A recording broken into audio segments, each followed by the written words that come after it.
Kita awali kabar pemilu hari ini dengan informasi candaan dari Menteri Perdagangan Zulkifli Hasan soal sholat berbuntut panjang pemirsa. Atas candaan Ketua Umum PAN tersebut, Forum Umat Islam Bersatu melaporkannya ke Barreskrim Polri atas kasus dugaan penistaan agama. Bahkan MUI menganggap pernyataan Zulkifli Hasan jika memang terbukti bisa disebut sebagai penistaan agama.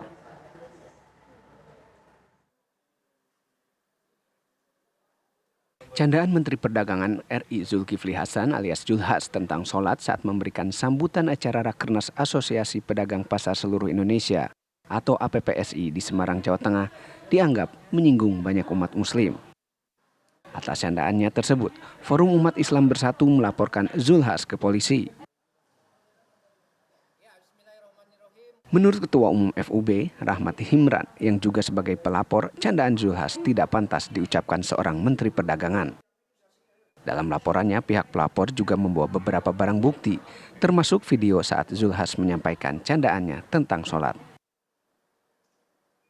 Secara resmi kita akan melaporkan Zulkifli Hasan terkait pidato yang dia sampaikan pada beberapa hari yang lalu, di mana pidatonya dinilai mengandung unsur penistaan agama, di mana sholat dijadikan permainan, dijadikan guyonan sama Zulkifli Hasan, sehingga hal itu kami dari Forum Umat Islam Bersatu menganggap itu tidak layak.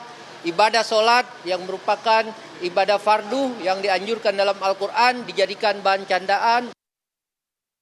Wasekjen MUI Ihsan Abdullah memandang bahwa candaan tentang sholat yang dilontarkan oleh Ketua Umum PAN Zulkifli Hasan bisa dikategorikan sebagai penghinaan terhadap agama.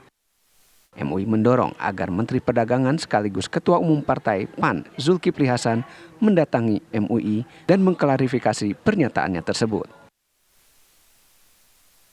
Bercanda-bercandaan gitu kan, ya janganlah hal-hal yang bersifat ibadah, yang sakral itu kan salat itu kemudian dibuat candaan. Nah kalau semua dibuat candaan ya tidak ada lagi mana yang perlu bercanda, mana yang tidak. Apalagi ya disampaikan oleh Pak Zulhas ya, seorang tokoh Islam yang kita pahami juga beliau adalah pejabat publik, seorang menteri dan Menteri Perdagangan. Kenapa urusannya dengan masalah-masalah yang seperti itu? Kan tidak ada terkaitannya. Mau ngomong yang lain bagaimana supaya nih harga-harga menjelang tahun baru Natal itu bisa ditekan. Apakah benar itu ucapan itu berasal dari orang yang dikatakan ada yang seperti itu? Itu adanya di mana? Siapa? Kapan peristiwanya? Kalau memang demikian berarti itu ada. Nah, berarti bukan ucapan Pak Zulhas.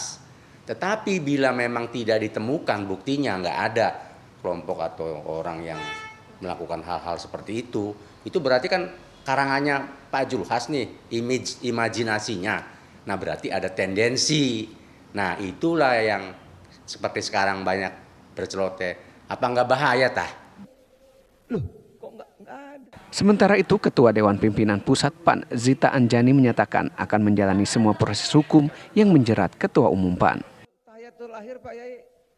Ya akan dihadapi, akan dijalani, nggak akan ada yang nggak apa-apa. Bahkan saya dengar udah ada satu yang mencabut laporan, yang CMII atau apa gitu ya, cendekia apa sudah mencabut laporannya gitu. Jadi kita jalanin aja, karena ini dunia digital, semua rekam jejak digital tuh ada. Jadi publik tuh bisa melihat siapa duluan, konteksnya apa, lalu siapa yang menjadi provokator. Itu sih. Masalah. Yang jauh-jauh ada loh yang berubah. Sebelumnya beredar video Menteri Perdagangan sekaligus Ketua Umum PAN Zulkifli Hasan yang menggambarkan kelompok yang tidak berani melafalkan amin saat sholat karena terpengaruh fanatisme terhadap salah satu pasangan capres-cawapres. Ia juga menyebut bahwa ada yang tak berani menggunakan jari telunjuk ketika gerakan tahiyat dan diganti dengan 2 jari lantaran cinta terhadap salah satu paslon. Itu kalau tahiyatul. Dari Jakarta, tim TV One mengabarkan. Sekarang banyak gini Pak, banyak gini. Sementara itu, Badan Pengawas Pemilu Jakarta Pusat melakukan panggilan ulang terhadap 4 kader Partai Amanat Nasional. Mereka dipanggil imbas dugaan pelanggaran kampanye yang dilakukan oleh Gibran Rakabuming Raka yang diduga berkampanye di area Car Free Day Jakarta.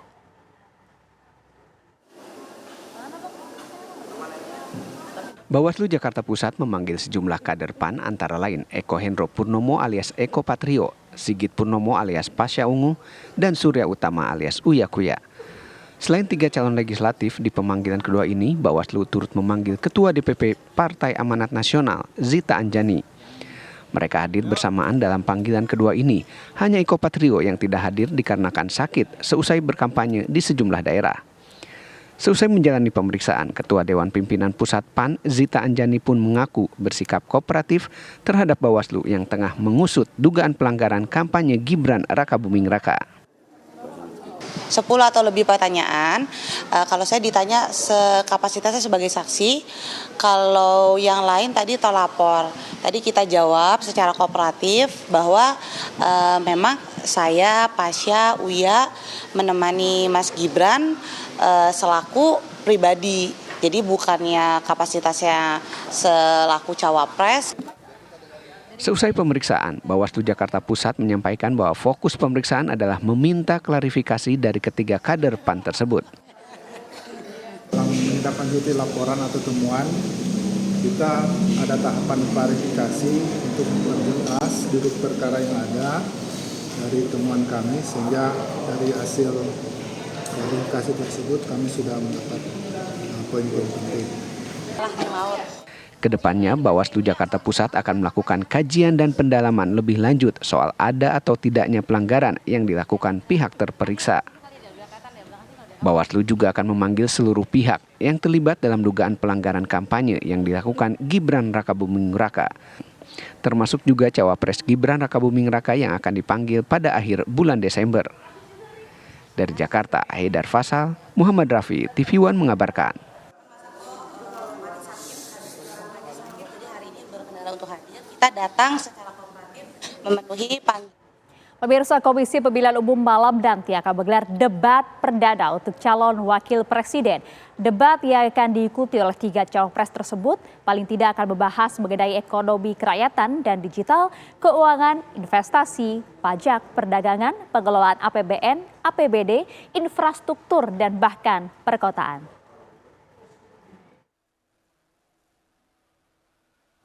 Debat calon wakil presiden segera dimulai pada Jumat malam. KPU sudah melakukan persiapan debat mulai dari panelis dan moderator yang terlibat dalam debat. Ketua Komisi Pemilihan Umum KPU Hashim Asyari menyatakan format debat kedua yang akan diikuti oleh para cawapres sama dengan format debat capres yang pertama.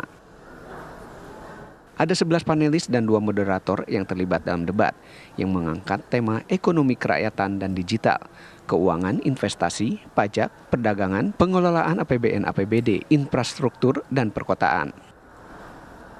Untuk format debat yang kedua, rangkaiannya sama dengan debat yang pertama. Durasinya total 150 menit. Di dalamnya yang full untuk debat, yang ditayangkan itu 120 menit.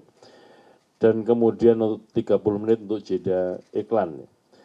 Pelaksanaan debat yang kedua juga masih sama dengan debat yang pertama, meliputi 6 segmen. Lain halnya dengan debat capres perdana yang digelar di gedung KPU, debat cawapres akan digelar di gedung Jakarta Convention Center atau JCC. Dari Jakarta, tim TV One mengabarkan. Pemirsa, debat kedua Pilpres 2024 malam ini akan diikuti oleh 3 cawapres, yaitu Muhaimin Iskandar, Gibran Rakabuming Raka, dan Mahfud MD. Tema yang telah ditetapkan KPU dalam debat cawapres perdana ini meliputi ekonomi kerakyatan, ekonomi digital, keuangan, investasi, pajak, dan hal lainnya seputar ekonomi. Bagaimanakah kesiapan debat cawapres malam ini? Telah ada rekan kami, Laura Luis, langsung dari lokasi JCC. Laura, bagaimana persiapan hari ini di sana?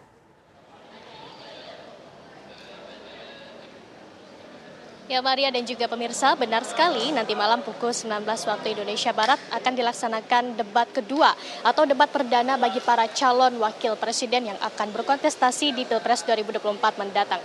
Adapun saat ini berbagai persiapan sudah dilaksanakan, salah satunya adalah venue di dalam untuk pelaksanaan acara nanti sudah disterilkan dan sudah siap 100%.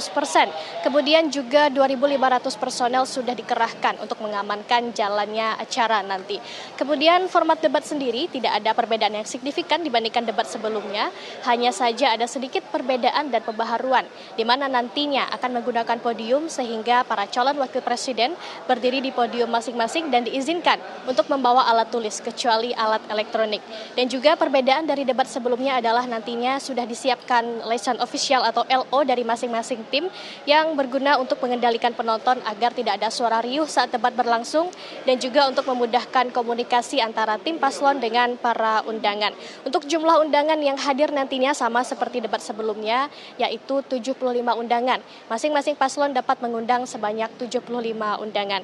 Kemudian juga akan dimoderatori oleh Alvito Dianova dan juga Liviana Charlisa, serta 11 orang panelis telah disiapkan. Adapun debat kedua Pilpres atau debat perdana untuk calon wakil presiden ini bertema ekonomi, yaitu ekonomi kerakyatan dan ekonomi digital, kemudian juga tentang keuangan, investasi, pajak, perdagangan, pengelolaan APBN, APBD, infrastruktur, dan juga perkotaan. Yang mana dari informasi yang kami dapatkan, Maria dan juga pemirsa, tema ini adalah tema yang paling ditunggu oleh masyarakat dan juga merupakan tema yang paling penting karena membahas tentang keuangan negara, di mana tentunya ketiga pasangan calon ini harus sangat memahami tentang keuangan negara, karena jika kita melihat akhir-akhir ini utang negara yang semakin membesar serta catatan tentang isu-isu ekonomi yang krusial tentunya harus dipahami oleh ketiga paslon yang sesuai dengan program serta visi misi mereka. Sementara saya kembalikan ke Maria di studio. Oke, baik, terima kasih Laura Louis melaporkan langsung dari JCC lokasi debat Capres malam hari nanti. Selamat menyaksikan nanti malam pemirsa. Pemirsa, sementara itu Dewan Kehormatan Penyelenggara Pemilu DKPP menggelar sidang pemeriksaan seluruh komisioner KPU RI. Kabar selengkapnya untuk Anda di Kabar Pemilu usai jeda.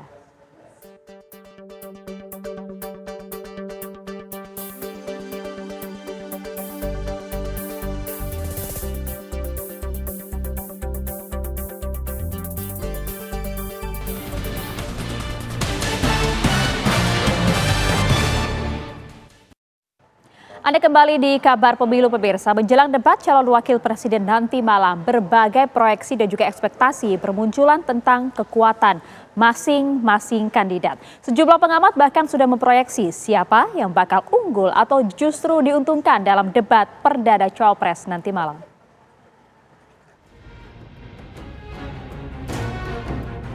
Tiga calon wakil presiden di Pilpres 2024 akan melakoni debat perdana Jumat malam. Muhaimin Iskandar, Gibran Rakabuming Raka, dan Mahfud MD bakal beradu gagasan dan perang argumentasi. Sebagai sosok termuda, penampilan Gibran menjadi yang paling ditunggu untuk bersaing dengan dua politikus veteran, Caimin dan Mahfud MD. Apalagi soal penilaian publik yang selalu meragukan kemampuan Gibran yang selama ini kerap menghindari forum debat. Jadi nanti malam itu welcome to the Gibran Show. Kenapa? Belum ditanya. Dua yang lain dianggap pada saat ini adalah penampil lain yang melengkapi lah gitu. Pak Gibran ini ditaruh pada posisi yang ya relatif selama ini kurang diperhitungkan atau agak kurang lah gitu. Nggak enak menyebut dalam tanda petik underdog gitu. Jadi nanti kalau dia tampil sedikit saja bagus, ternyata nggak seperti yang Anda bayangkan. Keren itu manajemen of expectation. Ya, manajemen ekspektasi, manajemen harapan untuk Gibran. Tapi bisa terbalik dengan dua yang lain.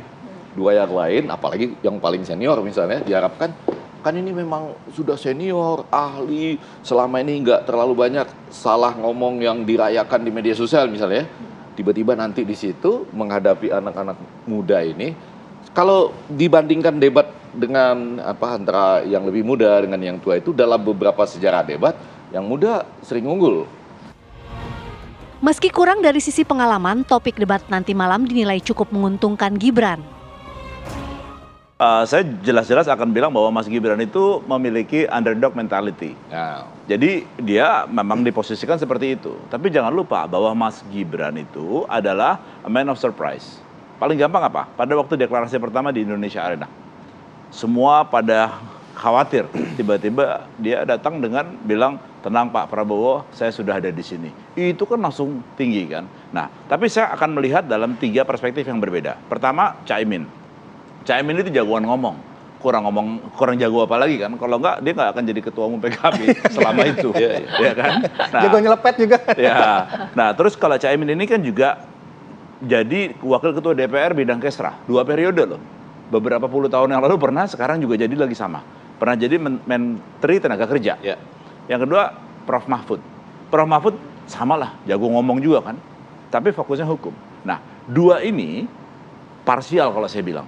Tapi kalau misalnya Mas Gibran, karena sebagai wali kota, happens to be dia harus bisa menguasai banyak hal. Karena topik nanti malam adalah tentang ekonomi kerakyatan, ekonomi digital, pemerintahan daerah, segala macam. Otomatis logikanya, rasionya, dia akan berpikir Gibran akan lebih memahami, walaupun pengalamannya baru 2 tahun. Jadi di satu sisi Gibran sudah diuntungkan. Selain kemampuan berdebat dari ketiga kandidat, publik sebenarnya lebih berharap adanya gagasan-gagasan yang otentik dan bukan sekedar kritikan tajam. Tim TV One mengabarkan.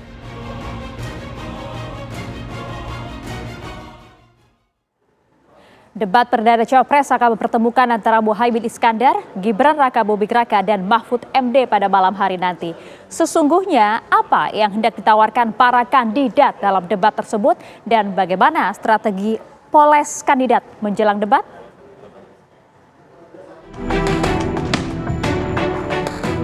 Muhaimin Iskandar, Gibran Rakabuming Raka, dan Mahfud MD bakal melakoni debat perdana sebagai calon wakil presiden pada akhir pekan ini.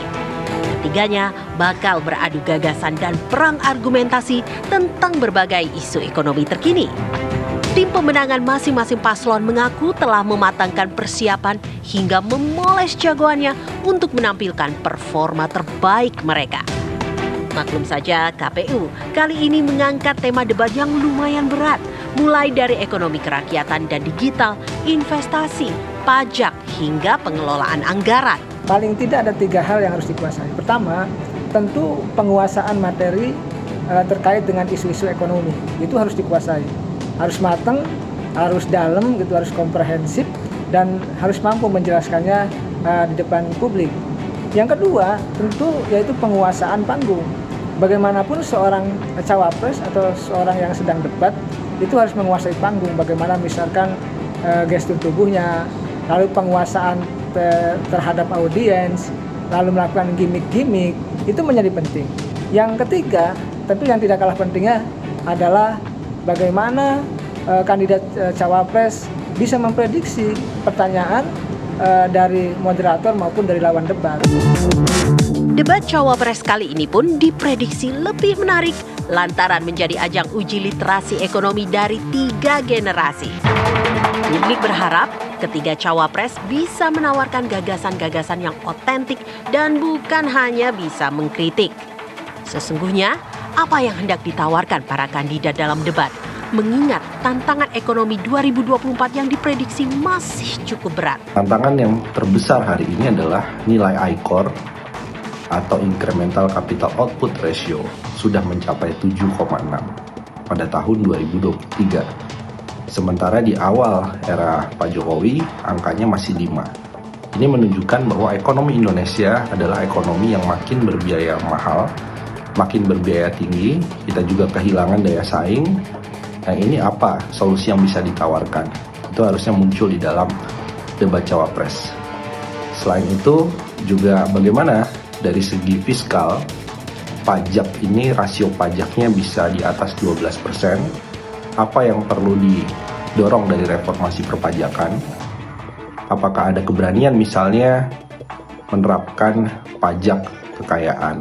Ekonomi Indonesia saat ini memang... Pemirsa, Dewan Kehormatan Penyelenggara Pemilu DKPP menggelar sidang pemeriksaan seluruh komisioner KPU RI. Sidang pemeriksaan digelar karena komisioner KPU RI memproses pencalonan putra sulung Presiden Joko Widodo, Gibran Rakabuming Raka, tanpa terlebih dahulu merevisi aturan Pilpres. Paling tidak ada 4 aduan terhadap seluruh komisioner KPU terhadap perkara ini. Laporan dilakukan oleh Demas Biran Wicaksono, Iman Munandar, PH Haryanto, dan Rumondang Damanik. Mereka menduga tindakan komisioner KPU RI membiarkan Gibran Rakabuming Raka mengikuti tahapan pencalonan wakil presiden, padahal melanggar prinsip berkepastian hukum karena aturannya belum direvisi. Termasuk untuk menjawab.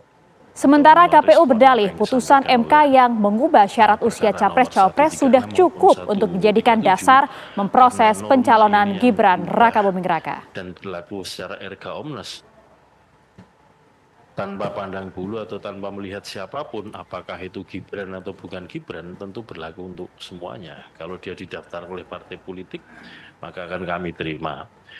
Dewan Kehormatan Penyelenggara Pemilu menggelar sidang pemeriksaan terkait dugaan pelanggaran kode etik penyelenggara pemilu terhadap seluruh komisioner Komisi Pemilihan Umum atau KPU. Bagaimana pemirsa jalannya sidang etik pemeriksaan komisioner KPU oleh DKPP?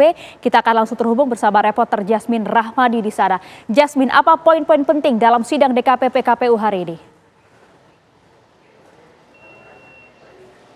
Ya, selamat sore pemirsa. Benar sekali bahwa hari ini Dewan Kehormatan Penyelenggara Pemilu ataupun DKPP menggelar sidang pemeriksaan terhadap Komisi Pemilihan Umum atau KPU RI, di mana memang sidang ini dilakukan atas buntut adanya aduan dugaan pelanggaran kode etik yang dilakukan oleh Komisi Pemilihan Umum. Hal ini pun terkait dengan Komisi Pemilihan Umum yang menerima pendaftaran dari calon Presiden Prabowo Subianto dan calon Wakil Presiden Gibran Rakabuming Raka tanpa merevisi peraturan dari Komisi Pemilihan Umum terkait usia minimum dari capres-cawapres pasca keputusan dari Mahkamah Konstitusi. Tadi pun sidang dimulai pada pukul 9 pagi waktu Indonesia Barat, namun sudah diskors pada pukul 11.30 waktu Indonesia Barat. Artinya memang untuk keputusan dari sidang hari ini belum diketahui karena sekali lagi tadi sidang sudah diskors pada siang hari atau sekitar pukul 11.30 waktu Indonesia Barat.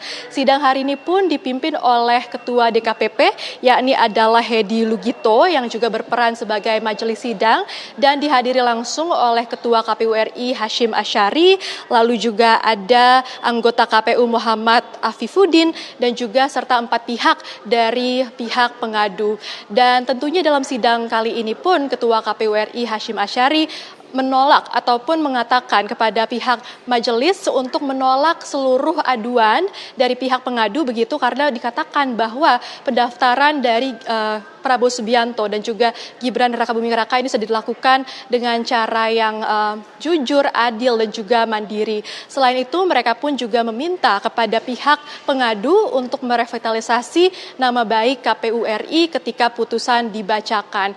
Mereka pun juga sekali lagi mengatakan bahwa proses pendaftaran dan juga proses verifikasi dari Prabowo Subianto dan juga Gibran Rakabuming Raka ini sudah dilakukan berdasarkan undang-undang, artinya tidak ada intervensi dari pihak manapun sehingga mereka sekali lagi meminta kepada pihak DKPP untuk menolak seluruh aduan ataupun laporan dari pihak pengadu.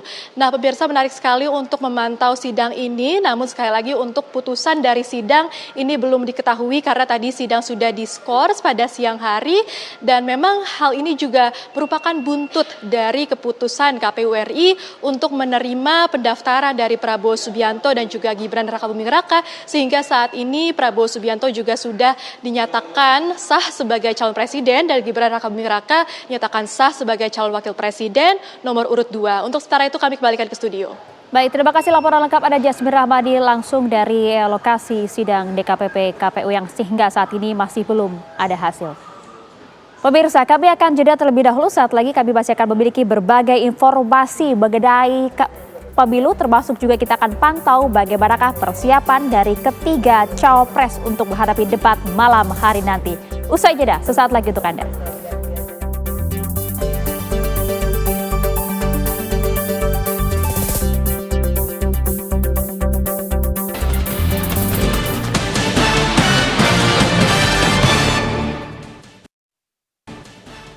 Pemirsa, menjelang debat bertema ekonomi nanti malam, persoalan lonjakan harga pangan yang masih kerap terjadi tentu menjadi sorotan. Lalu di antara 3 kandidat, siapa yang memiliki strategi untuk menjaga stabilitas harga, terutama harga bahan pokok?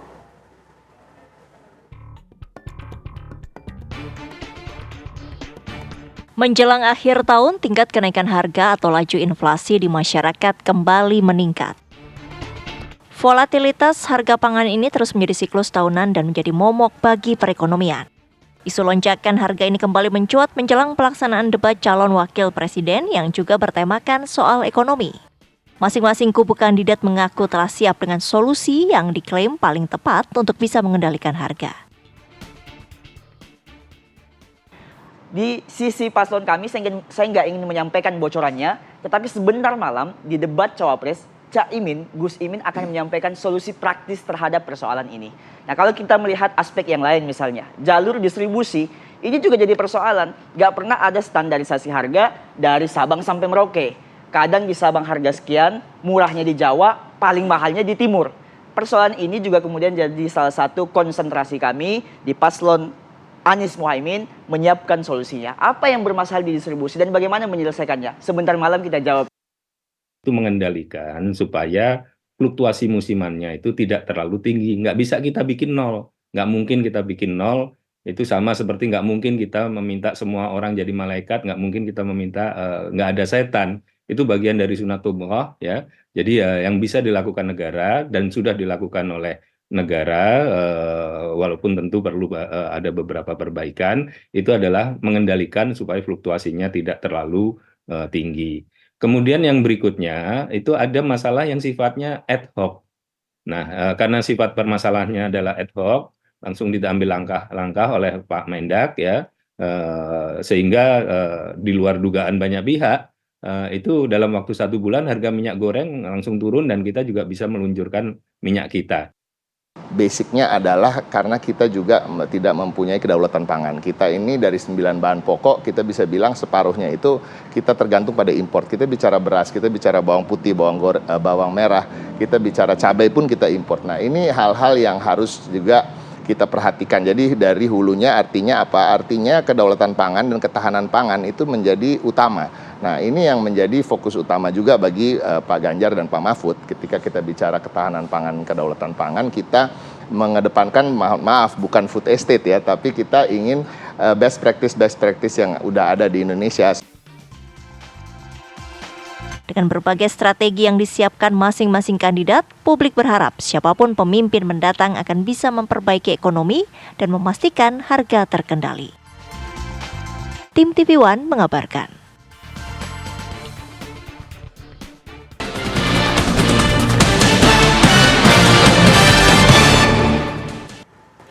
Jelang debat perdana calon wakil presiden yang membahas perekonomian, relawan Gibran Center menegaskan pasangan Capres dan Cawapres Prabowo Gibran siap untuk melakukan debat. Sekjen Gibran Center Fatul Nugroho menjelaskan dalam debat perdana nanti malam, Gibran akan menyampaikan program unggulannya seperti hilirisasi industri dan pemberian kredit startup sebesar 2 miliar rupiah. Program unggulan tersebut diyakini dapat memberikan kontribusi yang signifikan terhadap pertumbuhan ekonomi untuk jangka panjang. Dirinya pun juga optimis bahwa pasangan Prabowo Gibran akan bisa membawa ekonomi Indonesia tumbuh lebih tinggi.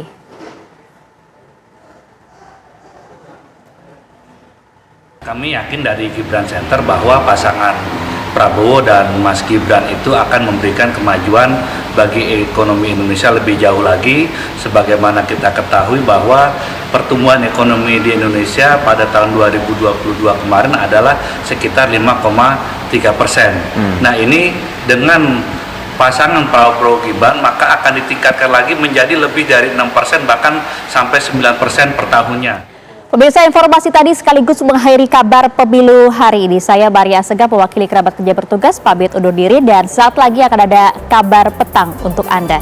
Terima kasih pemirsa, sampai jumpa.